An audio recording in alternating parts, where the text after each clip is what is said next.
नमस्ते, मैं हूँ श्वेतांजलि और आज हम मातृ मृत्यु क्या है एवं इसके कारणों पर चर्चा करेंगे।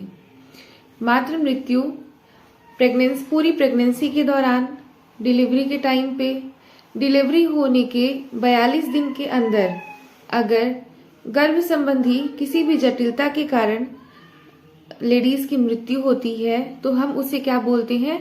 मातृ मृत्यु बोलते हैं। मातृ मृत्यु के विभिन्न कारण क्या हो सकते हैं? तो मातृ मृत्यु के जो कारण हैं उनको हम 3 समूहों में बांटते हैं। पहला है प्रत्यक्ष कारण, दूसरा है अप्रत्यक्ष कारण और तीसरा है सामुदायिक कारण। अब हम बात करते हैं प्रत्यक्ष कारण पर। प्रत्यक्ष कारण को हम क्या बोल सकते हैं? चिकित्सकीय कारण। सबसे पहला है रक्तस्राव होना, डिलीवरी के पहले या डिलीवरी के पश्चात। दूसरा कारण है संक्रमण का होना। तीसरा कारण है अवरुद्ध प्रसव। चौथा कारण है हाई बीपी या फिर झटके आना। पांचवा कारण है असुरक्षित गर्भपात और लास्ट में है अन्य चिकित्सकीय कारण। अभी हम बात करते हैं अप्रत्यक्ष कारण की। अप्रत्यक्ष कारण में 3D आते हैं। डी का मतलब है डिले होना, मतलब कि देर होना या विलंब होना। तो इसमें 3 कारण हैं। पहला है सामुदायिक स्तर पर विलंब का होना, दूसरा है परिवहन साधन का अभाव होना और तीसरा है संस्था पर विलंब होना। अब हम बात करते हैं तीसरे कारण की। तीसरा कारण है सामुदायिक कारण। सामुदायिक कारण में क्या क्या चीजें आती हैं? सबसे पहला है गर्भावस्था का शीघ्र चिन्हांकन एवं पंजीकरण का ना होना। दूसरा है कम उम्र में गर्भधारण करना। तीसरा है महिलाओं में खून की कमी या एनीमिया का होना। चौथा कारण है असुरक्षित प्रसव या घर पर प्रसव का होना। पांचवा कारण है ज्यादा बच्चे कम अंतराल में होना।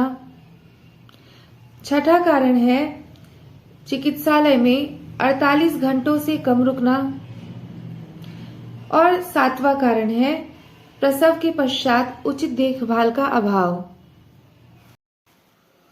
मातृ मृत्यु क्या है एवं इसके कारणों पर हमने चर्चा की, जिसमें सामुदायिक कारण में था कि गर्भावस्था का शीघ्र चिन्हांकन एवं पंजीकरण का ना होना।